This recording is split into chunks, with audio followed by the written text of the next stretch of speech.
Wait though, have you ever heard of Agidi Jollof? I bet 90% of you haven't, or maybe have.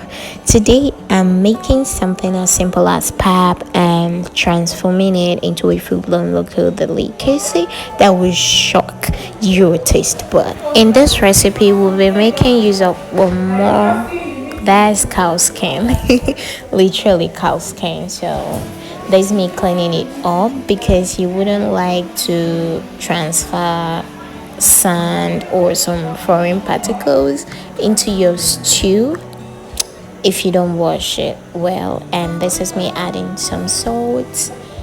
Yeah, that's all I'm seasoning the kanda with. One more kanda, cow skin, whatever you call it. So adding a bit of slicing some onion into your oil. I added bay leaf. You can skip that if you don't like the flavor, the aroma. So sometimes curry. I'm using masala for this one. Honestly, I don't know what exactly I love about this curry masala. Maybe the color, the flavor, everything. So add in your tomatoes, your freshly chopped tomatoes, or you can use a hand grinder and grind it. So this is me cutting up some garlic. You guys already know I love garlic so much, especially in my stew. Just like I always advise, you can always add a little bit twist and tweak to your stew, your sauce, okay? If you don't have this, you can use that. If you don't have cow skin, you can make use of eggs. Maybe boil your eggs, get rid of the yolks, and cut the white part of your eggs.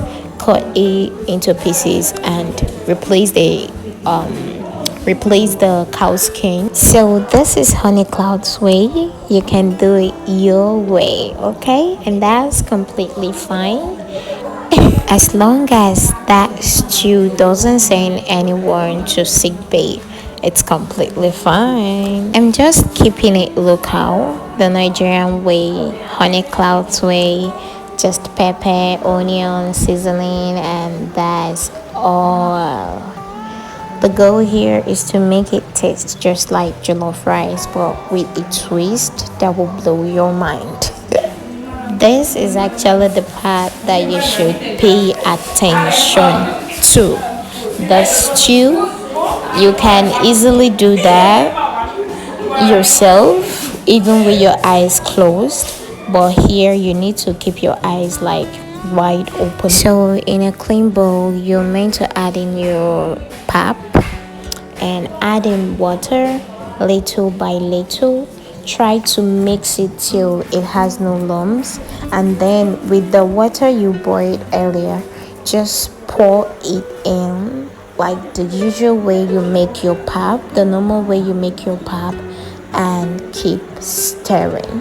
For some people, like they stir till the agidi is ready before they add their stew, but I do divide mine into two parts. The first one I add it in immediately after making the pap and stirring for a while, as you are seeing me do now. So I'm just going to stir that up till it gets to this point. Okay, at this point now you can see that the agidi is already coming together. It's now looking a kind of stretchy, a kind of how am I going to jelly like something like that. I don't know how I'm going to like explain it so that once you get there you can actually find out. And once I arrive at this texture, I'm just going to add in the remaining part of the stew. Just look at what I'm doing. It's forming this starchy like texture, something like that. Can you perceive that? Who will believe that this started with ordinary pap? Now look at it. Agidi Jollof hot and ready. Let's see if it's really ready. Okay, this is us conducting a test to make sure that it's ready. If you add it in your water and if it breaks apart, that means it's not ready yet. Keep turning, you're going to get there soon. But if it's like what you saw before, then boom, you are ready. Our agidi jollof is ready. So now we are done. What's next? For your packaging, you can use a container, a pouch, or even a cellophane nylon, just anything that will allow it to cool down. If you enjoyed this unique twist, don't forget to like this video, drop a comment, and of course subscribe to Honey Cloud for more local delicacies you didn't know could taste this good. See you tomorrow for day 22. Bye.